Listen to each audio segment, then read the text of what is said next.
네, 우리 요한계시록 18장에 있는 말씀 한번 같이 보겠습니다. 요한계시록 18장에 있는 말씀입니다.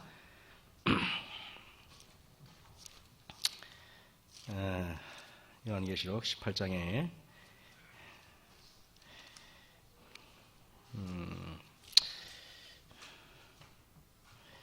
우리 1절부터 4절, 3절까지 있는 말씀을 제가 그냥 여러분 낭독해 드릴게요. 2일 후에 다른 천사가 하늘에서 내려오는 것을 보니 큰 권세를 가졌는데 그의 영광으로 땅이 환하여지더라.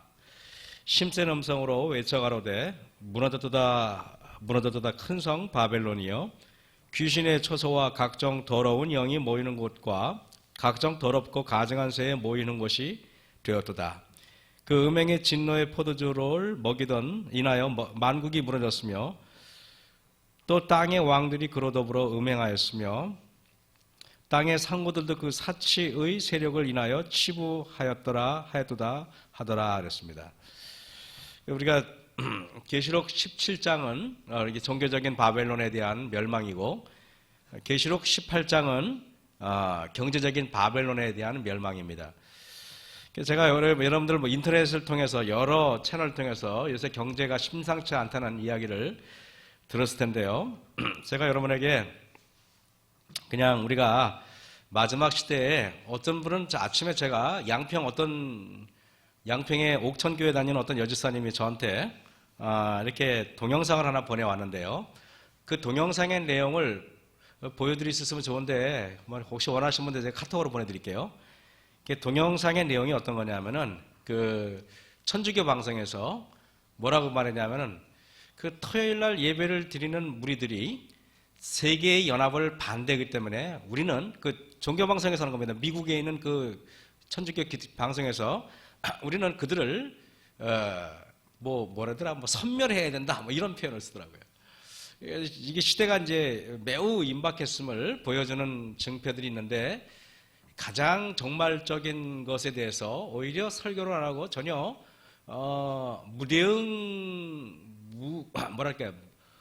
무심한 것처럼 보이는 것은 매우 위험한 일입니다. 여러분, 그래서 우리가 이 세계가 말세가 되는지 안 되는지를 알려면은 경제를 보면 안다 그랬어요. 경제는 단순히 먹고 사는 문제가 아니라 세계의 경제에 대해서 매우 세계의 종말적인 거에 대해서 매우 중요한 지위를 차지합니다. 미국이라는 나라는요, 청교도에 의해서 만들어진 나라처럼 보이는데 미국은 희한하게요, 뭐냐면은 그 프리메이슨에 의해서 설립된 나라에도 과언이 아닙니다. 미국이라는 나라의 그 달러를 보면은요, 거기에는요 피라미드가 보이고, 그죠? 달러의 지폐 피라미드가 보이고, 또 그 일루미나티를 상징하는 그 전시안이 있고, 그리고 또 미국이라는 나라는 연방준비은행이라고 우리나라로 말하면 한국은행인데, 그 화폐를 발행하는 은행이 놀랍게도 국유가 아니라 개인 겁니다. 그리고 개인 건데 그게 7명의 주주들에 의해서 만들어졌는데, 연방준비은행은 7명의 주주가 하나같이 전부 다 유대인들입니다.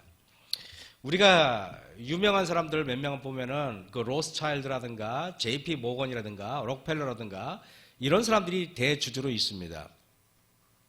근데 이들은 미국은 지금 부채가 어마어마한데요. 미국은 공식적으로 지금 금리를 인상하겠다고 지금 선언했는데 미국의 금리 인상은 시작되기만 하면은 매우 가파르게 진행될 것이라고 전문가들은 이야기합니다. 근데 금리 인상이 우리나라에게는 어떤 문제를 처리하는지를 제가 한번 살펴보겠습니다.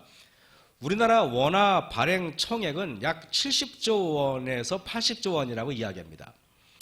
그런데 한국에 유입된 달러는 주식시장과 장단기 외채를 합쳐 외자가 얼마가 들어왔냐면 970조 원이 들어왔습니다. 자, 우리나라 원화 발행 총액이 겨우 7, 80조밖에 안 되는데 외자가 970조, 거의 1000조에 가까운 돈이 들어왔어요. 다시 말하면은 10배가 넘는 외자가 우리보다 더 10배가 많은데, 만약에 외자가 지금 싹 빠져나가면, 아니, 싹이 아니라 3분의 1만 빠져나가도 우리나라는 어떻게 될까요? 휘청거릴 정도가 아니라 붕괴되죠. 지금 이렇게 되어 있습니다. 미국이 지금 금리를 인상하겠다 그러면은 미국 경제도 지금 사상 유례로 가장 안 좋다고 생각해요. 여러분, 미국이 예상대로 작년에 0.25%를 인상했는데 우리는 0.25%는 아무것도 아니라고 생각하지만은 그것은 미국이 0.25%를 인상을 하면은 우리나라는 약 두세 배를 더 인상을 해야 돼요. 미국이 만약에 1%를 인상하면 우리나라는 몇 프로? 2%를 인상을 해야 돼요. 그래서 여러분, 미국이 10년 만에 단행된 인상이었는데 2008년 금융위기의 상처로부터 이제는 충분히 회복되었다고 말하지만은 이건 전부 다 거짓말입니다. 여기에 미국 연준의 말처럼 세계 경제가 미국 경제와 세계 경제가 과연 회복되었을까? 전혀 아닙니다. 미국 내 통계 지표가 연준의 발표가 전혀 정당하지 못하다는 것을 말하는데 그냥 가장 간단하게 말하면 미국의 실업자만 얼마냐? 실업자가 이럴 수 있는 사람 중에서 실업자가 얼마냐? 6,100만 명입니다. 6,100만 명. 여러분, 미국 인구가 약 3억이 좀 넘는데 6,100만 명이 실업자라면은 미국 경제가 매우 안 좋다는 것입니다. 그런데 이렇게 미국이 경제가 안 좋고 부채가 어마어마한데 왜 미국이 그럴까? 여러분, 2016년 1월 5일 날 메트로 신문에 뭐라고 되냐면 이렇게 씁니다. 지금 경제 상황은 대공황 때와 흡사하다 그랬습니다. 그리고 월가 대폭락 경고가 이어지고 머니투데이 1월 5일 날 신문에 보면은 미 제조업이 예상보다 더 침체돼가지고 금융위기 이후 최악의 부진이라고 신문은 쏟아내고 있어요. 이렇게 경제가 안 좋은데 제조업 지수가 지금 최고 떨어져 있어요. 제조업 지수가 지금 아주 최고 안 좋은데 이런 상황에서 금리를 올리면은 여러분, 금리가 올라가면은 경제 활동하기가 편해요? 아니면 어려워요? 어렵죠. 그래 안 그래요? 금리가 올라가면 사람들 심리가 은행에 묶어두려고 그러겠습니까? 아니면 회사에 투자를 하려고 그랬습니까? 당연히 은행에 묶어두려고 그래요. 왜냐하면 은행에 묶어둬도 되잖아요. 그죠? 근데 금리가 떨어지면은 어차피 금리 은행에 놔봤자 돈도 안 되는 거 사람들이 주식에 투자할 거 아닙니까? 그래 안 그래요? 회사에 투자한단 말입니다. 그런데 불구하고 이렇게 뻔한 이치를 알면서 미국 연방준비은행은 왜 금리를 올리려고 하는가? 그래서 신문에는 뭐라고 하냐면 이것은 계획된 붕괴를 가져오려고 그러느냐 아니면은 고의적으로 연준의 그 정책이 실패해서 그런 거냐, 경제적으로 이게 안목이 부족해서 그러느냐 아니면은 작정하고 세상을 망치려고 그러느냐, 이렇게 신문이 떠들고 있어요. 근데 여러분 어떤 것 같아요? 연준이 경제 활동을 몰라가지고 실패로 그렇게 하는 것 같아요? 아니면 작정하고 세계 경제를 무너뜨리려고 그러는 것 같아요? 작정하고 무너뜨리려고 그러는 거예요. 작정하고. 지금 파이낸셜 타임이 0.25%를 올렸는데 이 0.25%만 올려도 어떻게 되냐면 터키하고 브라질이 지금 경제 부도 위기에 직면했을 정도예요. 0.25%인데. 근데 만약에 여러분 보세요. 미국이 금리를 0.5% 올리면은 우리나라는 몇 프로 올려야 되느냐? 약 2% 정도 올려야 돼요. 왜 그러냐 하면은 보세요. 한 서너 배라 그래요. 왜 그러냐 하면은 미국이란 나라가 안정되어 있어요. 한국이란 나라가 안정되어 있어요. 일단은 미국이 큰 나라이기 때문에 안정되어 있습니다. 그걸 아셔요. 우리는 알아야 됩니다. 그러면은 우리가 볼 때는 우리가 보통 주식 투자를 할 때 삼성이나 현대나 이런 대기업에 여러분 회사를 투자를 하는 게 안정적인 것처럼 보입니까? 아니면은 삼미, 철강 이렇게 이름도 없는 회사에다 여러분 투자하는 게 안정돼 보여요. 큰 회사가 안정됐죠. 그러면 수익률이 큰 회사가 높을 것 같아요? 아니면 이름 없는 작은 회사가 수익률이 높을 것 같아요? 당연히 작은 회사가 높아요. 왜? 안정되지 못하니까 수익률을 높게 해야만 사람이 투자를 하거든. 그러니까 당연히 많은 거예요. 그러니까 무슨 말이냐면 미국 같은 나라가 금리를 올리면 우리나라는 그 정책자들, 투자자들을 유치하려면 더 많이 올려야만 외자가 들어오게 되어 있는 거야. 이제 이해하셨죠? 그죠? 그렇게 되는 경제 운영을 여러분 이렇게 하나하나 배우셔야 되는 것입니다. 그런데 자, 지금 여러 신문에서는 지금 미국이 경제 금리를 작년에 0.25% 올렸는데 추가적으로 올해는 2배 이상 0.5% 1%를 올리겠다고 이렇게 연준에서는 지금 떠들고 있어요. 그러면은 도대체 이들이 좀 말하는 게 뭔가, 이렇게 되면은 세계는 어떻게 되냐면은 경제적으로 어려울 정도가 아니라 망할 수도 있다는 것입니다. 망할 수도 있고. 여러분 보세요. 그렇다면은 미국 금리 인상으로 가장 먼저 직격탄을 맞은 게 뭐냐면 브라질, 터키가 부도 위기라고 말합니다. 미국 금리가 2% 올라가면은 달러에 투자해서 2% 수익을 받겠습니까? 아니면은 신흥 불안한 국가들, 못 사는 국가들의 불안한 돈 4% 올라간 그 돈에 투자하겠습니까? 사람들은 2% 올라간 미국에 투자한단 말이에요. 그러니까 이 신흥국들은 외자를 유치하기 위해서 더 많이 올려야 되는 거야. 4%가 아니라 5%, 6%를 올려버려야 되는 겁니다. 이해되셨죠? 그죠? 자, 연방준비은행이 그럼에도 불구하고 왜 자꾸 이거를 올리려고 하는가? 그 이유는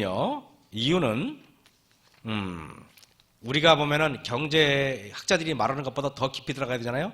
그 이유는 세계를 하나로 통합하고 세계를 선선하게 넣어야만 나중에 일요일 시험령도 내릴 수 있고 세계를 한꺼번에 먹으려면 가장 걸림돌이 되는 나라가 있어요. 그게 어디냐면 중국과 러시아입니다. 중국과 러시아. 그래 안 그래요? 중국과 러시아는요, 교황의 말을 잘 먹을 거야, 안 들어먹을 거야? 안 들어먹어. 러시아도 마찬가지. 그래 안 그래요? 특히 러시아는요, 천주교가 아니라 거기 어디냐면은 그리스 정교라 그래가지고 영어로 오르토독스라는 교회를 믿어요. 그렇다면은 여러분, 미국이, 즉 연방준비은행은 사실 미국보다도 그 프리메이슨이, 쉽게 말하면 프리메이슨이 어디 나라의 버릇을 고치려고 지금 작정하고 덤벼든다는 말입니까? 중국하고 러시아의 버르장머리를 고치려고 작정한 거야. 중국, 러시아를. 근데 중국 사람들이, 여러분, 우리가 생각한 것보다 중국 사람들은 이 상업적으로 한국 사람이 장사를 잘할 것 같아요? 중국 사람이 잘할 것 같아요? 제가 여러분에게 말씀드려볼까요? 지금 필리핀이라는 나라 있죠. 필리핀이라는 나라는 화교가 거기 필리핀에서 잘 사는 그 필리핀 국부의 7, 80%가 다 누가 장악했냐면 화교들이 장악했습니다. 중국 사람들이. 그거 아시는 분들은 별로 없을 거예요.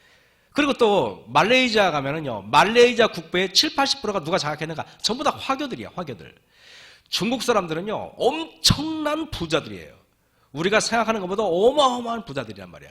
중국이 공산국가인데 어떻게 저렇게 경제가 급속도로 성장을 했는가? 놀랍게도 외국에 흩어져 있는 화교들이 전부 다 돈을 투자해가지고 중국이 일어나는 거예요.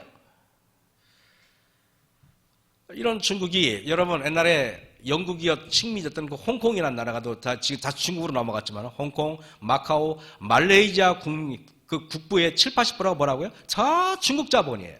필리핀도 다 중국 자본이고, 필리핀이라는 나라는 껍데기만 필리핀이지 실제로는 다 중국 거랑 마찬가지예요.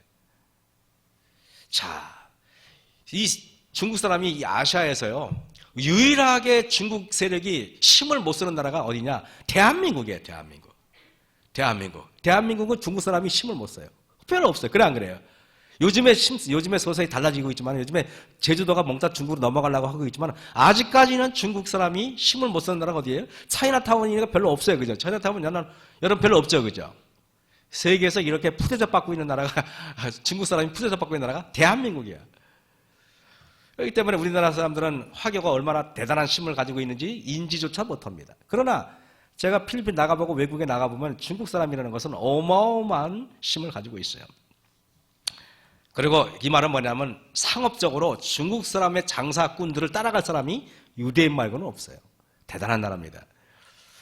그런데 지금 미국 연방준비은행에서 금리를 올리려고 하는 것은 중국 사람은 대번 알아요. 중국하고 러시아기를 미국의 손아귀에 잡기 위해서 그렇다는 것을 너무도 잘 아는 것입니다. 그래서 연준이 금리를 인상하니까 우리 한국은행은 동결적으로 갔습니다.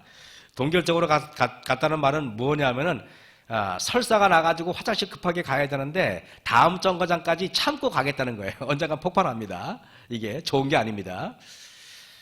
자, 물 좀 마시고 하겠습니다. 이게 지난주에 있던 거 있기 때문에 한 번 떠나면 한 달 동안 먹고 그러지 않습니까? 좋아요. 다음 주도 아시게 내버려 두십시오. 그냥. 중국은 여러분 희한하게 미국이 금리를 올리면은 중국은 더 올려야 돼요. 그죠? 안 그래요? 더 올려야. 그 중국은 올렸어요? 내려버렸어요? 내려버렸어. 중국은. 이 말은 뭐냐면은 내가 미국 내놈들 장단에 춤추지 않겠다. 그런 의도인 것입니다. 여러분, 이 말은 미국 너희들 나하고 한판 해보자 이겁니다. 중국이. 여러분, 중국은 오히려 금리도 내려버리고 위안화 가치도 절하해버렸어요. 오히려 엇박자를 내는 것입니다. 연준이 금리 인상을 하면 위안화 역시 인상해야 하는 상황에 직면하는데 그렇게 되면은요 약화된 강달러의 이상이 그러니까 중국이 굴복해버리면 달러가 그래 아직도 내가 먹히는구나. 옛날에는 항상 달러 연방준비은행이 계획해가지고 거기에 굴복하지 않은 나라가 한 나라도 없었어요. 근데 거기에 굴복하지 않는 나라가 이제 생겼어. 드디어 누구예요? 중국입니다. 중국. 이제는 금리 인상이 이제는 중국은 정면으로 도전합니다. 오히려 위안화의 가치를 평가 절하해버리고 금리를 낮춰버리고 그래가지고 미국 달러와 더 이상 연동하지 않았다는 것을 보여요. 연동이란 말은 미국 달러가 올라가면 중국도 올라가고 연동 내려가면 내려가는 거예요. 연동 링크되어 있다는 거죠. 나는 이 말은 쉬운 말로 중국 사람들이 생각하기를 미국 당신네와 우리와 당신네 달러와 우리 위안화는 상관없습니다. 선을 긋는 것입니다. 여러분, 연준이 이렇게 나왔는데 최근에는요, 지금 기축통화로서 이렇게 인정을 받고 있는 돈이 있어요. 기축통화가 뭐냐면 세계 어디 가도 써먹을 수 있는 돈을 기축통화라 그래요. 제가 미국에 갔더니요, 미국은 내가 돈에 이 지폐에 수천만 원 갖고 가도 미국에서는 아무 쓸모가 없어요. 기축통화가 아니기 때문에 그렇습니다. 그런데요, 일본 돈 가져가면 써먹을 수 있습니다. 여러분, 미국에 다녀오시면 알지만 일본 돈 바꿀 수 있어요, 없어요? 있어요. 그건 뭐냐면 일본 돈도 기축통화이기 때문에 그런 겁니다. 중국 돈도 기축통화예요. 한국 돈은 어디 가도 그거는 알아주지도 않았습니다. 그거는. 필리핀이나 알아줄까? 중국 여행 가면은 아마 그 만 원, 중국 사람들은 좋아하더만. 그 장가게 가니까 그 바깥에도만. 근데 공식적으로는 한국 돈은 어디 가도 쓸모가 없어요. 근데 중국 위안화하고 일본 엔화는 그리고 그 유로화하고 이런 돈들 큰 덩어리 유로화, 엔화, 위안화, 달러 요 네 가지 정도밖에 기축통화로 사용은 못 됩니다.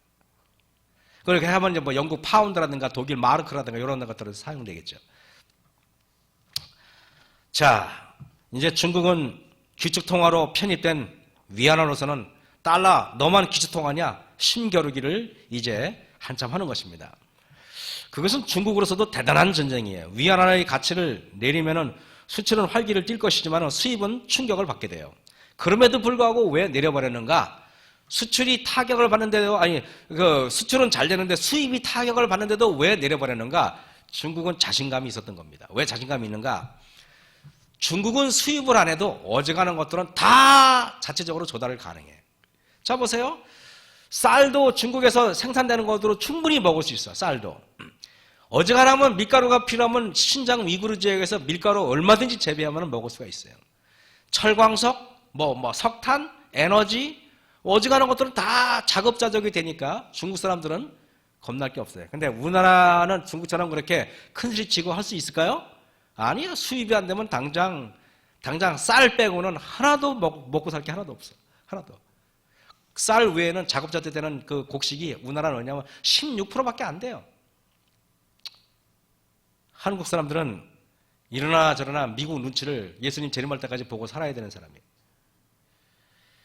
그래서 마지막 때 혹시 조언을 하자면은 마지막 때 여러분 그래도 이렇게 만약에 이민을 가겠다 그러면은요 땅은 넓고 사람은 적고 땅을 가지고 자급자족 식량이 자급자족 되는 데 가는 게 제일 유리합니다. 호주 같은 나라들 아시겠습니까? 또 호주 또 붐이 일어나게.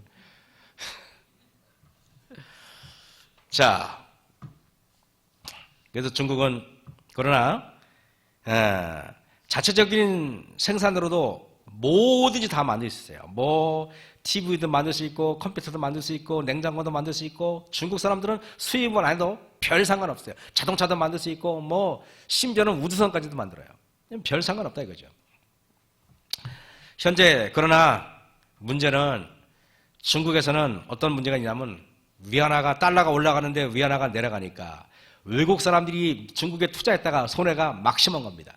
그럼 외국 자본이 떠나가야 돼, 안 떠나가죠. 무려 11월 달만 해도 1130억 달러가 빠져나갔어요. 자, 그리고 외자가 빠져나가니까 주식이 폭락을 합니다.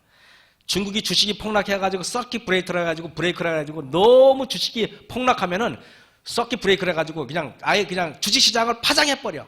그걸 서킷 브레이크라 그래요. 서킷 브레이크가 올해만 해도 벌써 4번, 5번 이상이 서킷 브레이크가 걸렸습니다. 중국은 지금 주식이 지금 폭락하고 지금 외자가 지금 나가고 있고 경제가 지금 굉장히 어려워. 그럼에도 불구하고 미국 애들한테 구불을 안 하는 것입니다. 왜? 그것은 여러분 생존의 문제이기 때문에 그래요. 한번 굴복하면 미국한테 계속 굴복해가지고 미국이 중국을 갖고 놀아야 되는 것입니다.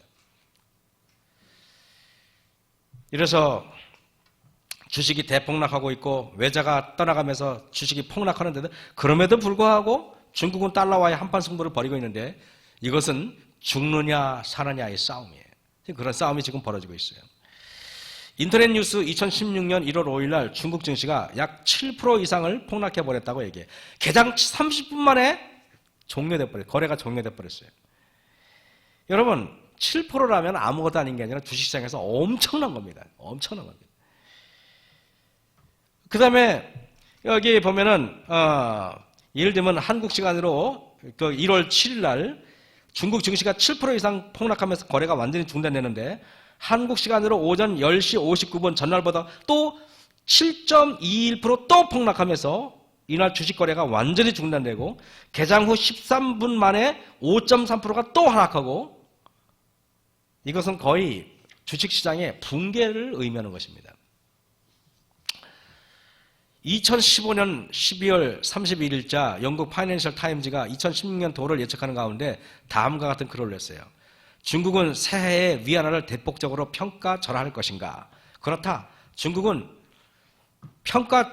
달러에 대해 위안화를 안정시켜 놓으려는 타당한 이유가 있다. 상품 무역의 상당한 흑자, 막대한 외환 보유액, 그리고 그리고 위안화가 훌륭한 준비통화라는 것을 세상에 보여주고자 하는 욕망이다. 하지만 위안화는 현재 1달러당 6.48 위안 정도에서 약 7위안까지 낮출 가능성이 있다. 달러가 미 연방준비이사회의 지속적인 긴축의 지원을 받고 있는 반면 중국은 아마도 새해에 적어도 2차례 정도의 금리를 인하할 것이다.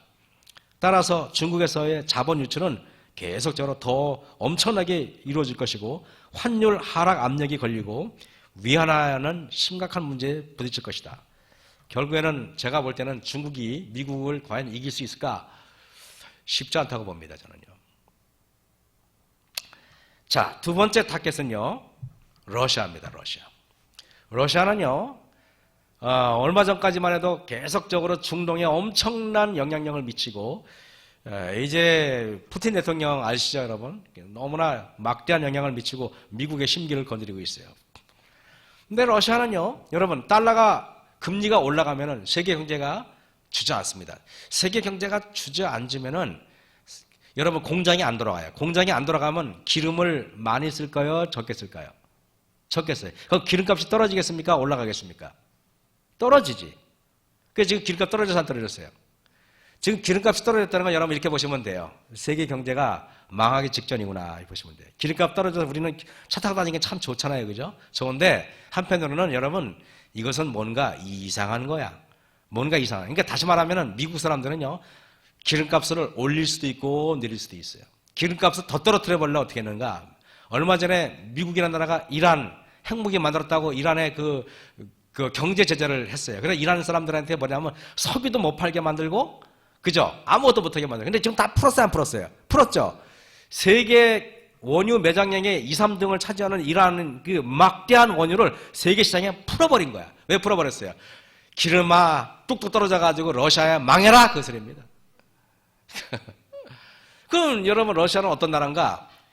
러시아 수출의 70%가 에너지야 에너지. 기름하고 가스야. 그래서 70%가 에너지인데 그 여러분 기름값이 뚝 떨어지니까 30달러면은 쉽게 말하면은 생산비도 안 나오는 거예요. 그러니까 지금 러시아 경제가 지금 엉망진창이겠어요? 아니겠어요? 당연히 엉망진창인 것입니다. 쉽게 말하면 영국 프리미어 리그 축구의 그 첼시라는 구단은 그 러시아에 있는 석유 대부가 구단주로 있는데 그 팀이 지금 헤매잖아. 작년에 투자를 하나도 못했어. 나는 알아요 왜 그런지. 당연히 유가가 떨어졌으니까 그 첼시라는 팀이 직격탄을 맞으니까 안 되는 거야. 그러니까 작년에 선수도 안 되니까 지금 막 10등인가 곤두박질 작년에 우승한 팀이 곤두박질 치는 겁니다. 다 경제 논리예요. 자, 러시아는요, 에너지 수출이 70%고, 정부 재정 수입이 절반이 이상이 에너지입니다. 그래서 지금 에너지가 폭락하고 있어요. 에너지가 폭락하니까, 러시아는 지금 재정이 어때요? 엉망진창이겠죠? 미국 사람들은 지금 콧노래를 부르고 있습니다. 그러면 여러분, 기름값이 떨어지면은, 미국도 막대한 손해를 봐요. 왜? 미국에 여러분 세일가스 알죠? 세일 세일 유전이라 그래가지고 모래에서 채취하는 기름이 있는데 그거는 단가가 옛날엔 배럴당 60달러 정도를 맞췄는데 지금은 그 떨어져가지고 40달러 맞췄어. 40달러 정도. 그러면 여러분 배럴당 40달러, 50달러 걸리는 그게 기름값이 30달러 이상 떨어지면은 손해 아니에요. 손해죠. 그럼에도 불구하고 왜 그렇게 하느냐? 러시아를 자기 손아귀에 집어넣으려고 그렇게 하는 것입니다. 무서운 싸움이에요. 금리 인상의 주요한 타겟은 제일 먼저가 중국이고, 왜냐하면 러시아는 중국에 비하면 경제 규모가 비교가 안 돼요. 세계 여러분 G2라 그래가지고 세계 최강대국이 어디예요? 미국하고 중국입니다. 지금은.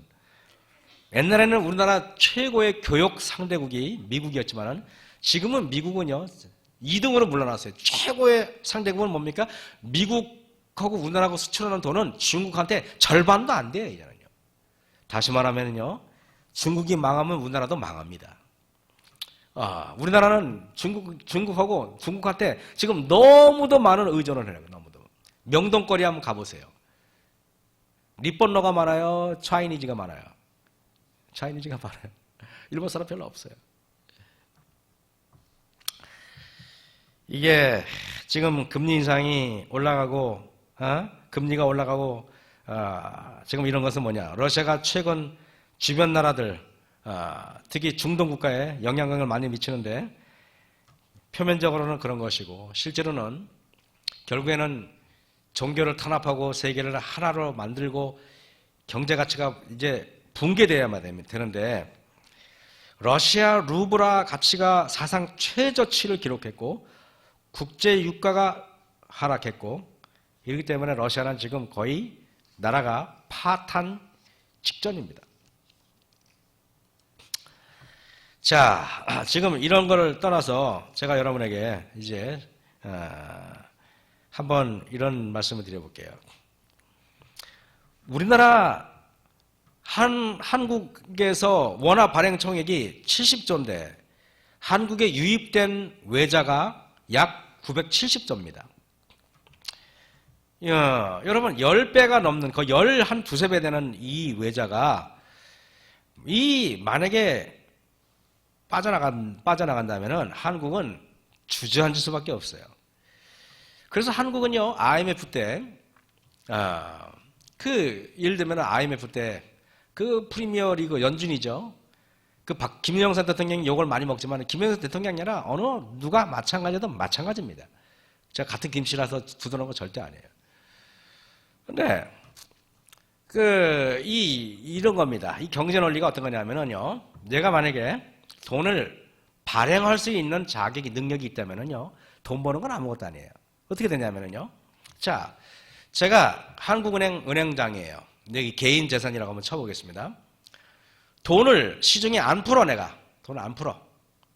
돈을 안 풀면은 시중에 돈이 말라버려. 자, 시중에 돈이 말라버리면은 살짝만, 그건 뭐 많이 안 풀어도 돼요. 진짜 한 몇 프로만 안 풀어도 금방 느낌이 달라요. 그렇게 되면 여러분, 돈이 많으면은 시장에 있는 땅값이고 부동산 값이고 이런 것들이 떨어질까요? 올라갈까요? 맞춰보세요. 떨어지죠. 돈이 안 들어오는데 당연히 떨어지지, 당연히. 돈이 안 되는데 부채 갚으려면 빚 내서도 갚아야지. 떨어지죠. 그러니까 돈을 조금만 조이면은 부동산 값이 뚝뚝뚝뚝 떨어져? 뚝뚝 떨어집니다. 조금만 풀면은 쑥 올라가는 거야. 그럼 이거 어떻게 장사하는지 눈치채셨습니까? 그러면 제가 여러분 돈을 확 조여버려 그냥. 자, 조여버리면 부동산 값이 뚝뚝 떨어지게 막 만들어버려. 다 떨어지게 만든 다음에 살짝만 풀어. 그때 내가 그때 사는 거야. 샀다가 살짝만 올리면은 막 30% 막 올라갈 거 아닙니까? 그때 팔아. 팔면 어때요? 돈 버는 거 아무것도 하는 거예요. 그러니까 돈은 쉽게 말하면 뭐냐면은 화폐를 쥐고 있는 사람이 돈을 버는 거예요. 무슨 말인지 알겠습니까? 화폐를. 그래서 그 짓을 못하게 하려고 나라에서 그 은행을, 그 한국은행 같은 은행을 잡고 있어야 되는 거예요. 그 때문에 한국은행은 국유권, 나라 겁니다. 근데 미국 연방준비원은 누구 거예요? 개인 거예요, 개인 거. 그 말이 됩니까, 여러분? 그래서 삼성에서 TV 팔고 컴퓨터 팔고 해가지고 벌어들이는 거는 유대인들이 볼 때는 푼돈 버는 거고, 그건 장난이고. 이 프리메이슨, 이들은요, 엄청난 돈을 지금 어디로 가져가고 있느냐? 다 바티칸 금고로 다 가져가고 있습니다. 세상의 금고를 다 가져가고 있는데, 여러분, 주식이라고 하는 거는 마귀가 만든 교묘한 인간을 탈취하는 교묘한 수단입니다. 주식 투자할 때요, 크게 세 부류가 주식을 투자한다. 첫 번째는 개미군단. 개미군단이 뭔지 알죠? 개인 투자자들, 개미군단. 두 번째는 국내 기업들. 세 번째는 외국 자본들입니다. 자, 첫 번째는 개미군단. 두 번째는 어디라고요? 국내 기업들. 세 번째는 어디예요? 외국 자본들. 근데 어떤 게 손이 제일 클 것 같아요? 당연히 외국 자본이 손이 제일 크죠. 그런데요, 자, 만약에 외국 자본이 주식에서 빠져나가면은 주식 시장이 붕괴가 되면은 경제 구조가 어떻게 돼요? 붕괴가 돼요. 그러면은 우리나라에서는 주식 시장이 붕괴되지 않기 위해서 그 주식 시장을 빨리 뭐로 메꿔야 돼? 뭘로 메꿀 것 같아요? 뭘로? 그러면 삼성이나 현대 보고 메꾸라 그럴까? 그럼 삼성이 현대가 그 말을 들을까 안 들을까요? 안 들어. 그러면 그 돈을 빨리 메꿔야 돼. 누가 메꿀 것 같아요? 1. 김일환 목사가 금을 팔아가지고 그걸 메꾼다. 2. 연금, 국민연금 같은 거 돈으로 메꾼다. 3. 몇 번일 것 같아요? 국민연금으로 메꾸는 거예요. 국민연금으로. 그래가지고 여러분들이 국민연금을 열심히 내지만은 솔직히 말해서 받을 생각하지 마시고 사는 게 제일 속편한 것입니다. 여러분, 이 말씀 드리면 참 죄송하지만은 앞으로 내가 국민연금 받아먹고 살겠다. 글쎄요, 그냥 나라한테 애국한다고 하시고 내시기 바랍니다. 이렇게 지금 세계는 지금 외국 투자자가 빠져나가고 주식시장이 붕괴되기 직전이니까 나라에서는 국민연금관리공단이 긴급하게 그 돈을, 막대한 돈을 지금 메꾸고 있습니다. 지금 그러고 있어요. 정부는 지금 전혀 말하지 않죠. 이런 사실을 우리가 한번 알아둘 필요가 있죠. 국민연금이 이렇게 무리한 투자를 하다가 망하면 누구의 돈이 떱니까? 결국 국민의 돈이 떠 있는 것입니다. 주가가 떨어지면 연금공단이 꼭 돈을 땜빵을 왜 해야 되는가? 저도 모르겠어요. 지금 그러고 있어요.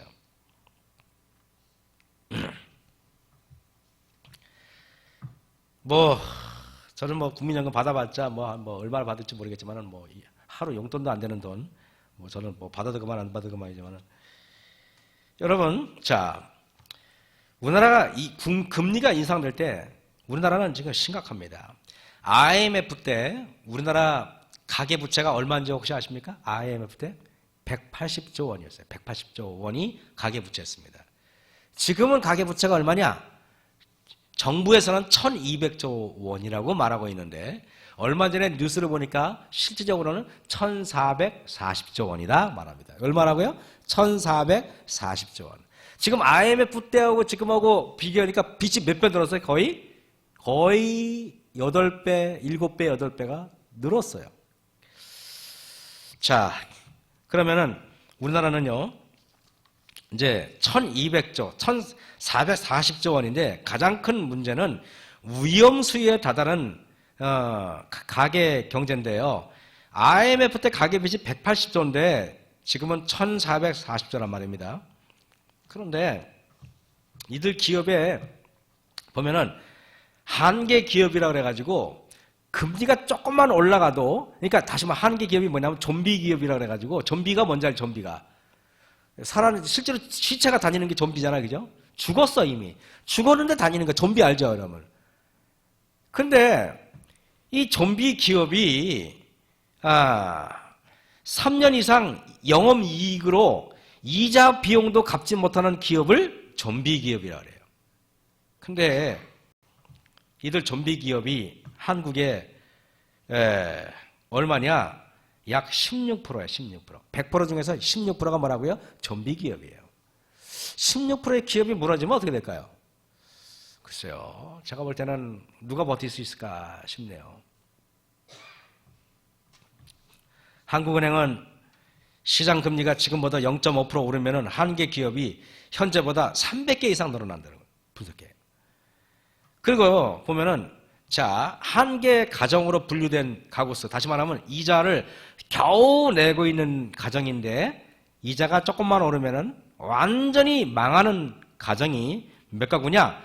우리나라에 지금 154만 가구가 그렇다고 합니다. 경제학자들이 말하니까 154만 가구가 금리가 1%에서 2%만 올라도 곤도박질 쳐요. 여러분에게 이런 말씀을 드릴게요. 마지막 시대 선지자께서 빚을 지지 말라 그랬죠. 그래서 빚을 져가지고 아파트를 사는 행위는 매우 위험한 행위입니다. 이것은 자살 행위나 마찬가지예요. 마지막 시대에 내가 옴삭달싹 못하는 사단의 굴레에서 벗어날 수 없는 기억이 됩니다. 제가 여러분에게 이제 이렇게 합니다. 지금 우리나라가 어떻게 하냐면은 기준금리를 1%포인트를 올렸을 때 변동금리 대출자들의 이자 부담은 1년에 7조 7천억 원 가량이 증가할 전망입니다. 엄청나죠? 지금 금리에서 1%만 올려도 7조 7천억 원을 더 부담해야 돼요. 한국의 한계 가구는 약 13%고 좀비 기업은 16%입니다. 이들의 가계 부채는 13%, 154만 가구의 한계 가정에서 지은 가계 부채는 무려 400조 원이에요. IMF보다 훨씬 많아요. 그런데 놀랍게 이들 가정이 주로 30대, 40대에 몰려있다는 것입니다. 혁신도시, 원주에도 혁신도시 때 기업도시에 청약률이 막 1000대 1 막 그랬어요. 그래서 막 샀어요. 많은 사람이 몰리면은 사람들은 안전하다고 착각해요. 그런데 지금 빠지고 있어요. 여러분 아십니까? 분양된 게 오히려 저주로 남을 겁니다. 근데 나중에 보십시오. 그래서 어떤 우리 어떤 집사가, 남원주교회 집사가 거기서 뭘 분양을 받았대요. 내가 그랬어요. 미쳤다 그랬어요. 미쳤다고. 똑같은 표현을 썼습니다. 미쳤다? 너 미쳤다. 미쳤어요. 이것은 심각합니다. 마지막 시대 하나님께서 선지자를 통해서 우리에게 말씀하신 이야기들은 우리는 그 지도자들이 그거를 새겨듣지 않았어요. 도시전도 핑계를 댔죠. 도시전도도 하라는 말이 있어요. 그런데 여러분 제가 이럴게요. 꼭 그렇다고 해서 뭐라고 여기 되는지 아십니까? 마지막 시대에는 감자 한 자루를 살 때 아파트를 바꾸자고 할 때도 있을 수도 있다는 것입니다. 먹고 사는 문제가 제일 심각한 문제예요. 그런데 내가 신앙 안에 살지 않고 시골에 가서 농사를 짓는 것만 안전한가? 여러분 제가 이런 말씀 드릴게요. 예언의 보면 뭐라고 되는지 아십니까? 내가 저기 청송에 가서 내 땅에서 농사를 져요. 여기서는 경제 파국이 일어나가지고 서울 마석에서는 먹을 게 없어요. 그러면 여기 있는 사람들이 그래 우리는 굶어 죽어야지 이러겠습니까? 아니면은 굶어 죽겠으니까 차를 몰고 저 청송에 가가지고 나를 죽여서라도 음식을 탈취해 가려고 하겠습니까? 어떻게 할 것 같아요? 그렇죠. 무슨 말인지 알겠습니까? 그래서 여러분 시골에다 땅 사고 한다고 하면서 그거 안전하다고 생각하면 큰 오산이야. 그래서 우리의 피난처는 여호와시요. 여호와는 나의 산성이시요. 나의 방패시라는 말을 여러분 새겨 들어야 돼. 제가 무슨 말인지 알겠습니까, 여러분? 그래서 하나님이 보호를 해주셔야 되는 거야. 그래서 하나님이 보호를 해주시면 까마귀가 먹을 걸 갖다 주더라도 여러분 우리는 먼저 품성이 변화되어야 되고 먼저 우리가 그리스도의 의를 높이는 사람이 되어야 되는 거예요. 우리는 그거를 간과하면 우리는 망할 수밖에 없는 것입니다. 그래서 오히려 여러분 농사를 짓고 있다고 해서 안전하다면 다 농사를 지라고 난 내려가겠어. 그런데 여러분 우리는 그것도 따라야 되겠지만은 한번 농사를 짓는 것도 좀 심각한 문제고 도시를 떠나는 것도 좋은 문제지만은 가장 먼저 우리의 피난처가 여호와가 되어야 됩니다. 근데 놀랍게 이 경제학자들이 뭐라고 말하는지 아십니까? 독일이라는 나라가 1922년에 경제공황을 겪었어요. 독일이 미국도 경제공황이 있었고 영국도 경제공황이 있었고 쓰나미처럼 유럽으로 몰려왔는데 가장 큰 직격탄을 받은 나라가 어디냐? 독일이었어요. 왜 그랬는가? 독일은 왜 그렇게 경제공황에 휘말렸는가? 독일은 1차 세계대전 때 패전국으로서 막대한 양의 전쟁 배상금을 물었어야 되는 겁니다. 그런데 다시 말하면 빚이 있었다는 말이에요. 그래 안 그래? 빚이 있으면 안 된다 그랬죠? 빚이 있으면 안 된다는 걸 역사적으로 증명해 제가 보일게요. 그러니까 영국이라는 나라, 프랑스라는 나라, 미국이라는 나라는 경제공황에 닥쳐도 미국은 뉴딜 정책 하려고 그랬지만 미국은 땅덩어리 넓으니까 먹을 게 풍부하니까 그래도 나가가지고 가도 산에 가도 이것저것 찾아보면 먹을 게 있었어요. 그래 안 그래? 그런데 이 독일 나라는 심각해요. 전쟁 배상금을 물어야 되는데 돈은 없지. 근데 이만한 빵 한 개, 큰 빵 하나에 독일 빵이 이만하거든요. 이만한 빵 하나에 4마르크 했었는데 딱 몇 달 사이에 4조 마르크 빵 하나에 4조 마르크. 4조 마르크란 돈이 여러분이 있어요? 4조 마르크. 다시 말하면은요, 여기에 저보다 재산이 많으신 분은 없는 것 같은데, 제가 여러분에게 말씀드릴게요. 나중에 경제의 위기가 닥치잖아요? 1000조를 갖고 있는 사람이나 100만 원을 갖고 있는 사람이나 별 차이 없어. 왜? 1000조를 가지고 있어봤자 그 4조 마르크니까 빵 하니까 한 10덩이는 사겠구만 그래도 그거나 못 사나. 그게 그거예요. 여러분 제가 여러분에게 말씀드린 게 세상에 우리가 가치 있게 여기는 그 돈의 화폐라든가 우리가 부라고 하는 것들이 얼마나 아무것도 아닌 것들에 우리는 몰두해가지고 거기에 의시되고 살고 있는지 모르는 것이죠. 한번 생각해 보실 필요가 있어요. 그래 안 그래요? 그래서 엄마들이 아이들이 여러분 돈 많이 버는 대학을 가면은 하나님을 믿든 안 믿든지 그것이 잘 됐다고 박수치고 그럴 게 아니라는 것입니다, 여러분. 판사라면 뭐하고 우리가 아무리 사장하면 뭐하겠습니까? 지금 우리나라는 지금 어떻게 보면은 심각한 나라예요. 심각한 나라인데 제가 이렇게 생각해 봤어요. 어디로 갈까? 저보고 월악산에 동굴에 가서 마지막 되면은 마른 식량 저장해 놨으니 같이 살자고 하는 장로님은 돌아가셨어, 얼마 전에. 이제는 그 장로님은 믿고 살았는데 그 장로님이 돌아가셨으니까 이제는 월악산 동굴이 어딘지도 모르겠어. 차라리 살아계실 때 월악산 동굴이나 알아볼걸. 얼마 전에 그저 이강기 장로님 돌아가셨어요.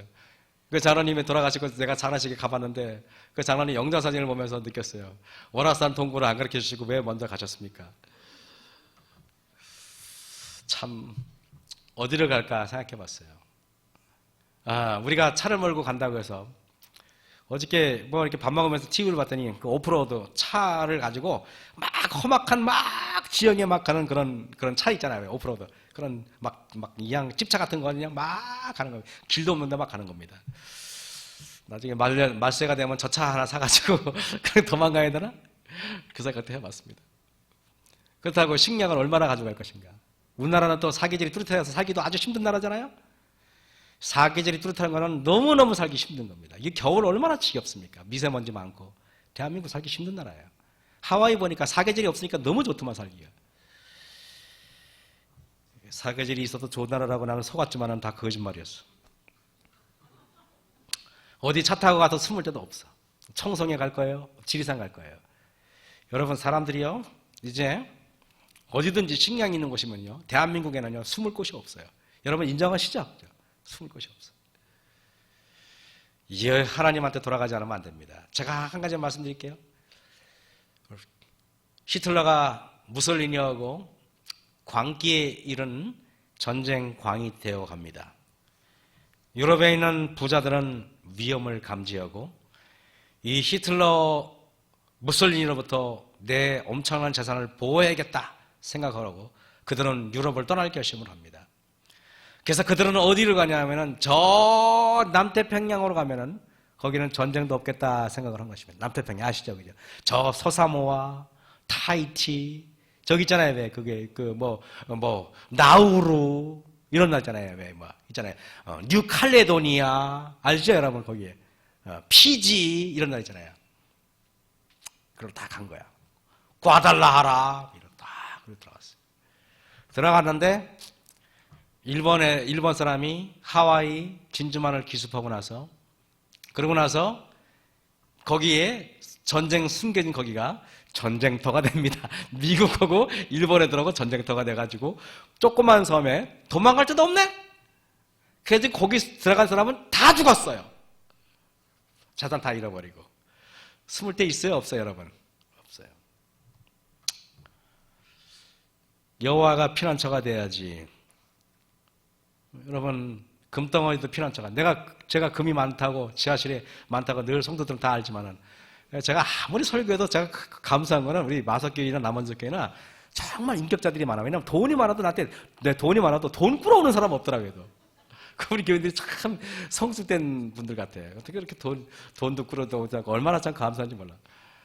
아무도 돈 꾸러온 사람이 없어요. 근데 여러분 시대가 제가 생각을 해봤어요. 대한민국 지도를 펴놓고 이렇게 저는 지도를 보는 걸 좋아하니까 지도를 펴놓고 어디가 안전할까 생각해봤어요. 한 군데도 없어요. 한 군데도 없어요. 그래서 여러분 우리가 이 땅에서 마지막 세에 살 때는 하나님한테 먼저 우리가 신앙 안에서 피난처를 찾는 백성이 되지 않으면 안 되는 것입니다. 그래서 우리가 여기에 18장에 보면은요, 한번 잠깐 보겠습니다. 18장에 8절 보세요. 그러므로 하루 동안에 그 재앙들이 이르리니 사망과 애통과 흉년이라. 그가 또한 불에 살라지리니 그를 심판하신 주 하나님은 강하신 자이심이니라. 하루 동안의 재앙들이 이 세계에 닥칠 겁니다. 경제가 서서히 멸망하는 게 아니라 어느 날 갑자기 확 멸망하는 것입니다. 제가 말씀드릴게요, 여러분. 독일이라는 나라가 어느 날 갑자기 빵 하나에 4달러에 4마르크인데 자고 일어났더니 어느 날 갑자기 서서히 올라간 게 아니라 어느 날 갑자기 4조 마르크 딱 된 거예요. 그래가지고 그 옛날 그 독일 경제공황 당시에 사람들이 난로를 떼는데요. 돈을 가지고 난로를 떼, 돈을 가지고 아무 쓸모도 없으니까 돈을 가지고 난로를 떼. 그 어떤 사람은요 도배를 할 때 종이가 없으니까 돈을 가지고 돈을 가지고 이런 일이 벌어지겠습니다. 18장 9절에 그와 함께 음행하고 사치하던 땅의 왕들이 그 불부는 연기를 보고 위하여 울고 가슴을 치며. 여러분 우리가 얼마나 많이 사치했습니까? 이 병도 알록달록한 거 우리는 뭐 얼마나 많이 지금 우리가 사치했는지 몰라요. 얼마나 많이 풍요롭고 얼마나 많이 그냥 흥청망청 썼습니까? 근검절약하지 않고 얼마나 많이 우리가 썼습니까? 우리 어렸을 때는요 밥 한 덩이 남겨서 그걸 만약에 한 덩이를 버리면은 그건 난리가 납니다. 그래 안 그래? 옛날에 밥 한 숟갈 버렸다가 큰일 납니다. 그래 안 그래? 어른들한테 그냥 다른 걸 몰라도 그냥 호되게 하단 말이었어요. 요즘에 밥 버린다고 야단치는 사람 없잖아요. 그래 안 그래요? 저도 그래요. 뭐 요새 뭐 밥 남기면 일부러 안 먹습니다. 그러죠. 생각하세요. 뱃속에다 버릴 필요 뭐 있냐? 밖에다 버리지. 난 그렇게 합니다. 먹을 게 많으니까. 11절에 땅의 상고들이 그를 위하여 울고 애통하는 것은 다시 그 상품을 사는 자가 없음이로다.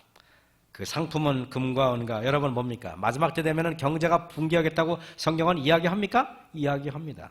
예? 여기 보세요. 17절에 그러한 부가 일시간에 망할 듯다. 여러분 일시간에 한순간에 멸망해요. 어느 서서히 멸망하는 게 아니라 이렇게 살다가요. 이렇게 자동차도 몰고 월급도 받고 살다가 오늘 갑자기 확 무너진다 그랬지. 서서히 무너지지 않아요. 그렇기 때문에 우리는 확 무너지기 때문에 지금 정부 당국자들은 여러분 자기 때는 정치가들은 다 사기꾼이라도 과언이 아니에요. 그래도 양심적으로 하려고 그러다가 돌아가셨지만은 노무현 대통령 때는요. 돈이 너무 많이 풀려가지고 이걸 뭡니까? 그걸 출구 전략이라 그래요. 양쪽 하나는 돈을 많이 찍어내는 거 아닙니까? 풍선을 내가 풍선을 불어가지고 이만 커졌단 말이야. 커지면은 이게 풍선이 뻥 터지기 전에 뻥 터지지 않게 하려면 풍선은 어떻게 해야 돼요? 바람을 빼야 돼. 그죠? 바람을 그냥 확 빼요? 아니면 서서히 빼야 돼요? 확 빼면은 풍선이 날아다녀. 여기저기 날아다녀.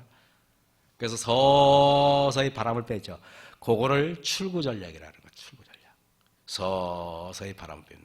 근데 순진한 국민들은요, 어리석은 국민들은 출구 전략하면은 경제가 하강합니까? 올라갑니까? 하강하지. 그러니까 할아버지들은 또 그냥 뭐 이렇게 해야지 그냥 또 뭐 빨갱이라 그러고 그런 거. 세상이 참 경제 운영을 조금만 알면은요. 지금도 보면은 박근혜 정부에 와가지고 이명박 박근혜 정부 때 부채가 푹 늘어버렸어요. 사기꾼들입니다. 이 엄청난 일들을 누가 감당을 하겠는가?